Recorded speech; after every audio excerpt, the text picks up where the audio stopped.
Liverpool, Liverpool, Liverpool. Liverpool Football Club are in a crisis right now. You win the league comfortably last season.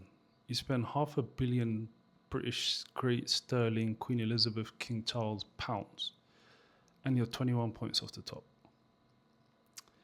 How do you defend such a performance, or how do you defend such a season, right? And I don't understand also how Liverpool Football Club are not under more pressure than they are right now. Like, Arne Slot should be getting hounded at every single press conference. Like, I've seen Arsene Wenger be hounded every single press conference, season after season after season. Even after winning, even getting to Champions League final, even getting to the Carabao Cup final in like 2007-8, he was pressured every single game, bro. And that's what I mean when I say Liverpool Football Club are media darlings thanks to Jamie Carragher. Jamie Carragher has a strategic position in the media right now where he can put pressure on referees and he can put pressure on journalists. And he uses that to keep the pressure of Liverpool Football Club, you know. And to be honest, I admire them for that. Because the pressure they get is nowhere near the pressure even Mikel Arteta is getting. You spent £500 million in a summer and you're worse than last year. How? You're better with Nunez and Diaz, right? And let me come to the Florian Wirtz, right? Florian Wirtz, what a shambles of a player, man. £116 million and he plays like a fairy. Like, Liverpool fans, I'm sure you remember, right? We had a player like that called Hleb, Alexander Hleb, right? He was a good two-footed player, nice player, but he'll get you 5 goals a season, 6 max. He's not that killer number 10. And I'm always of the view that when you have such a soft life, you can never be a killer in football, right? It's very hard. Like, them players are rare, right? They don't have that hunger and that desire. That's why people like Gareth Bale are retiring at 32, 33. They don't have that hunger and the desire, right? They haven't suffered, you know. Gareth Bale is probably an exception to that, but he still retired early.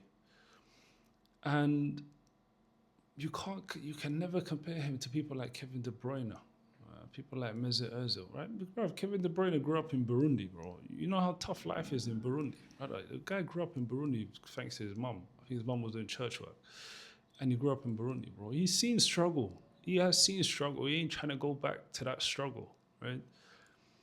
So Florian Wirtz, like, I don't know, people thought he was going to be this box crashing number 10 Kevin De Bruyne. Brother, look at him, how he passes a football and touches a football, right? How do you generate power and hardness from that, right? You can't. You can never, right?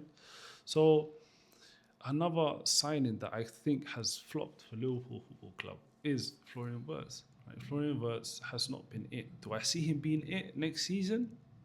I don't know, right? He has Ikatike, bro. And that's another guy. Before I even get to him, right? 21 points off the top should be talking about Arne Slot. Arne Slot should not be here next season, right? 21 points, bro. £500 million. And then he goes every single press conference, he's complaining about something. He's complaining about the players. He's complaining about set pieces. He's complaining about this. He's complaining about that. My guy, you had 500, and then he goes out and says, "Oh, I haven't used the whole 500 million because Isak has been injured." Like, my guy, come on, man. You'll never hear Mikel Arteta talking about that. Say injuries are part of the game, you deal with it. And the pressure that gets put on Mikel versus the pressure that gets put on Arne Slot. Like, come on, man. Like, the double standards, bro. Because of Liverpool FC are media darlings. They're literally media darlings. And the fact that Liverpool fans will come out and say there's an agenda against Liverpool, come on, man. £500 million. You guys you shouldn't even be tuning in right now. Like, half the stadium should be empty. You can't be accepting that, right? And I like Liverpool Football Club. They're one of the only clubs out here that does things the right way, just like Arsenal.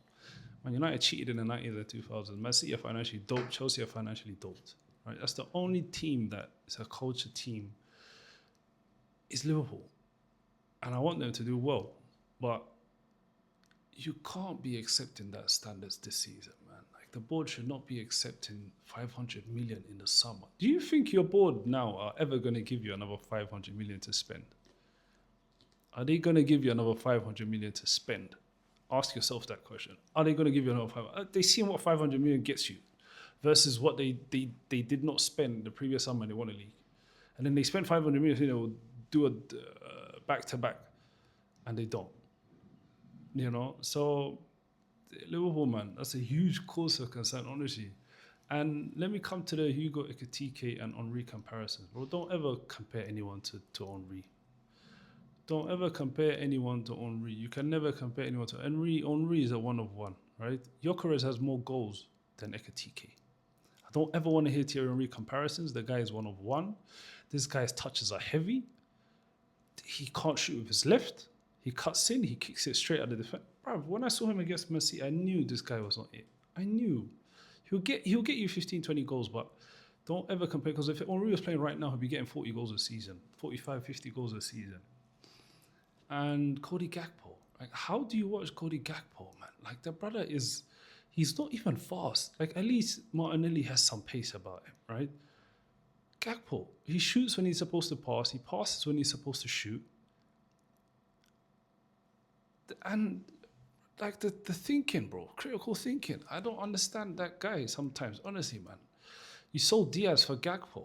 Right? Gakpo should have been the one out of the window. And the problem is Gakpo has no suitors because probably other teams realize that the brother's brain dead, And Diaz is a huge miss for Liverpool, man. Diaz, Nunez, huge miss for Liverpool, man. Who would have thought those guys would have had a bigger impact on Liverpool than Wirtz, Ekitike, and Isak, right? I'll be honest with you, I was one of those people who thought Liverpool were going to walk the league. It will probably be wrapped up by Feb,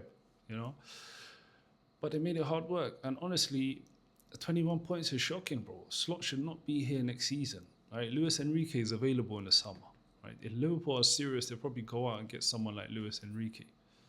To be honest with you, the Champions League is still in Liverpool's hands. Right? You still got to play United away. You still got to play Villa. I believe you still got to play Chelsea. Right? Champions League is still in your hands. It's up to you guys whether you're going to go out there and grab it or you're going to keep playing with your food. Right? And come next season, I definitely think Slot needs a break off, right? You need to wrap him up, send him packing back to Holland because he's not going to be that guy who will take you to back-to-back and Champions League promised lands. And, you've got a tough game against Galatasaray. Probably Galatasaray away from home was shocking. That should be a comfortable win for you guys.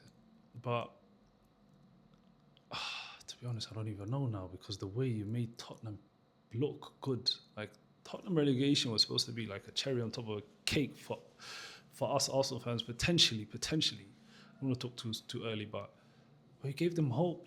Now they have hope. He gave them hope. Like, honestly, man, like that Tottenham even deserved the result. That's how bad Liverpool were. They probably came in thinking that these men are going to roll over, just roll them over 3-4-0 at halftime.